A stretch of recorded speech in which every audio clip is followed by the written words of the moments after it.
This segment is sponsored by Native Solar. Well, solar energy is a growing resource and an in-demand career field. Here to tell us more about jobs in the industry, as well as creating a diverse and inclusive work environment, is my good friend Paul Watson with Native Solar. Hello to you.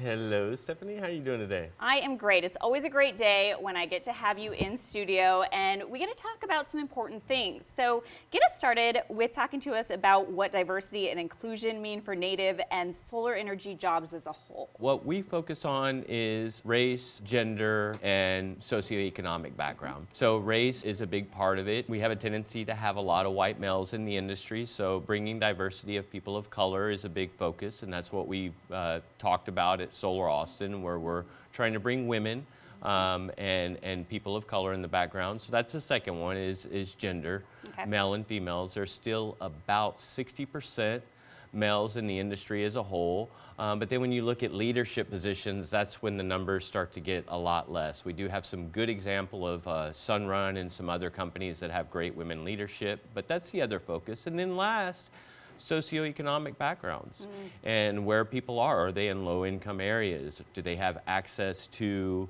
jobs and training? Are they in a rural area? So those are our three focuses for right now.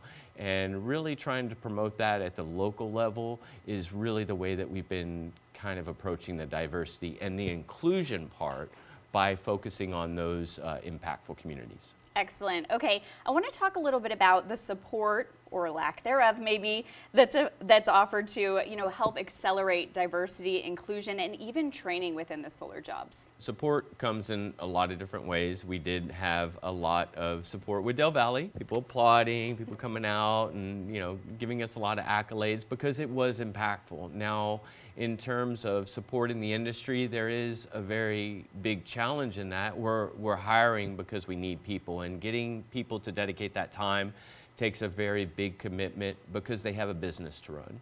And the other area of support, which that we look at, is financial support. Now that's where we're lacking a lot.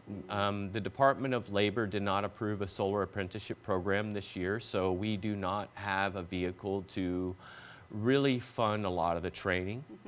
And at the same time, the Department of Energy issued a mandate that we want to get to 30% solar energy by 2030. So we have a really big demand, and the good thing is schools like Del Valley stepped up in a big way. Many schools move very slowly, but we want to move beyond that in terms of what you're talking about with support and inclusion. How do we take this to the community through solar camps? How do we get them engaged?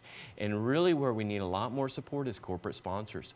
We need people to come in and hire these folks. We need folks to come in, not just utilities. We need solar installation companies. We call them EPC, engineering, procurement, and construction.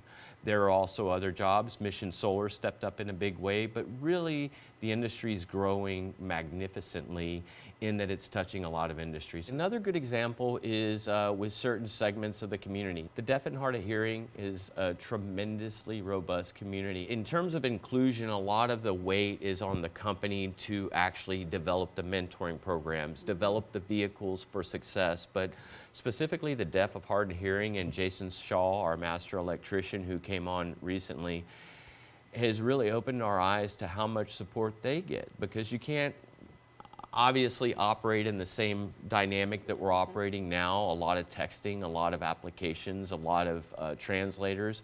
So we have seen support, especially in diversity, for that particular group, that segment. So we were really happy about that. I would love to see more in terms of the development of new tools and new ways to engage deaf and hard of hearing, other physical disabilities. We want to be careful with mental challenges, but everybody should have access to the incredible growth that we're going to have in the solar industry. Let's talk a little bit about the roadmap for diversity and inclusion that includes Native Solar and others out there. We really want to start to expand into areas to increase what we call energy equality.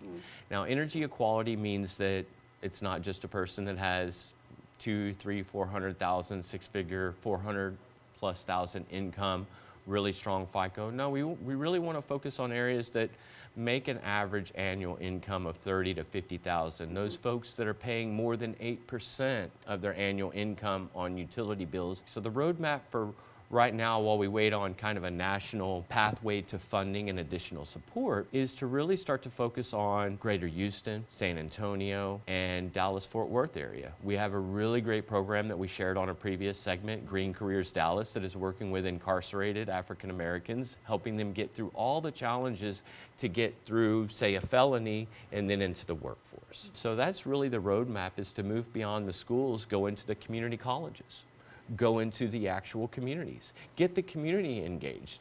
The Woodlands offers a great roadmap for that. You've got a really tight-knit community. You have some areas that have really great income that could help support the areas that have less income.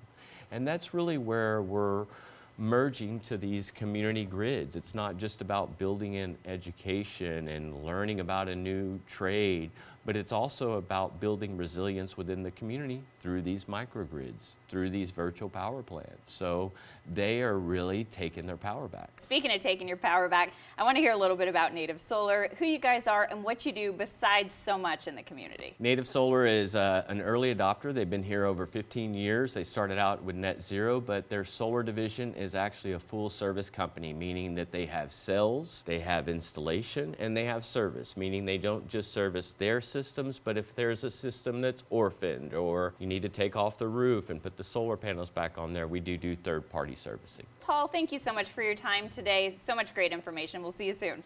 Thank you, Stephanie, and thank you, KXAN. Now go to nativesolar.com to learn more about solar careers and calculate your savings with solar, request a quote, and of course, take your power back with Native Solar. This segment is sponsored by Native Solar.